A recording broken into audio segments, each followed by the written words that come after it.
First പാർട്ടിൽ കൈ കെട്ടി വെച്ചായിരുന്നല്ലോ ഫൈറ്റ്, എന്നാൽ ഇത് 2 അല്ലേ, കാലും കൂടി കെട്ടിവെക്കാം എന്നായി സംവിധായകൻ.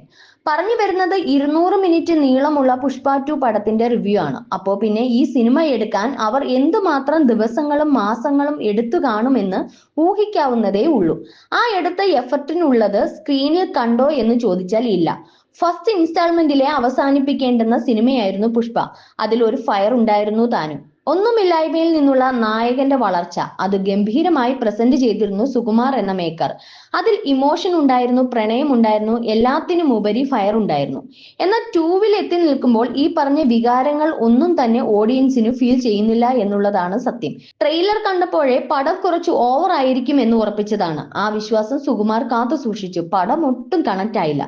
ഗൂസ് ബം മൊമെന്റ്സ് തരുന്ന ഒരു സീൻ പോലും ഉണ്ടായിരുന്നില്ല. 2 മണിക്കൂറിൽ പറഞ്ഞു തീർക്കേണ്ട കഥ റബ്ബർ ബാൻഡ് പോലെ അല്ല, ഇലാസ്റ്റിക് പോലെ വലിച്ചു നീട്ടി വെച്ചിട്ടുണ്ട്. പെർഫോമൻസ് വൈസ് നോക്കുവാണെങ്കിൽ ഇപ്രാവശ്യം ഓസ്കാർ അവാർഡ് കിട്ടണമെന്ന വാശിയോടെ ഉള്ള അഭിനയമാണ് അല്ലുവിന്റെ. പിന്നെ ശ്രീവല്ലി അക്കയ്ക്ക് മൊത്തം ഫീലിങ്സ് ആണ്. ഒരുപാട് വെറുപ്പിക്കാൻ അവസരം കിട്ടാത്തത് കൊണ്ട് നമ്മൾ രക്ഷപ്പെട്ടു. പിന്നെയുള്ളത് ഫാഫ. ഫസ്റ്റ് പാർട്ടിൽ കിട്ടിയ ഒരു ഇംപ്രഷൻ ഇതിൽ ഉണ്ടായില്ല. പിന്നെ എടുത്തു പറയത്തക്ക പെർഫോമൻസ് ഒന്നും ആരുടെ ഭാഗത്തു നിന്നും ഉണ്ടായതുമില്ല. മ്യൂസിക് പാർട്ട് നോക്കുവാണെങ്കിൽ ഫസ്റ്റിന്റെ 7 അയലത്തില്ല. പിന്നെ ബാക്ക്ഗ്രൗണ്ട് സ്കോർ പോരാ എന്ന് പറഞ്ഞ് ദേവിശ്രീ പ്രസാദിനെ മാറ്റി സാം CS കൊണ്ടാണ് BGM ചെയ്യിപ്പിച്ചിരിക്കുന്നത്.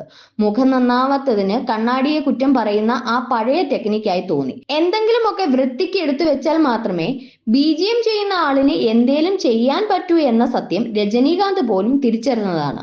സിനിമാറ്റോഗ്രാഫി വളരെ നന്നായിരുന്നു. കളർ ഗ്രേഡിങ്ങും പെർഫെക്റ്റ് ആയിരുന്നു.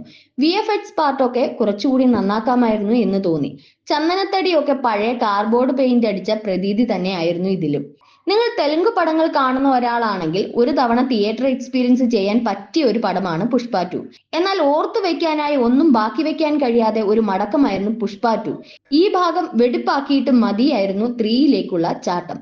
300 കോടി സാലറി വാങ്ങിയത് കൊണ്ടാകും അല്ലു 600 കോടിയുടെ അഭിനയം കാഴ്ചവെച്ചത്.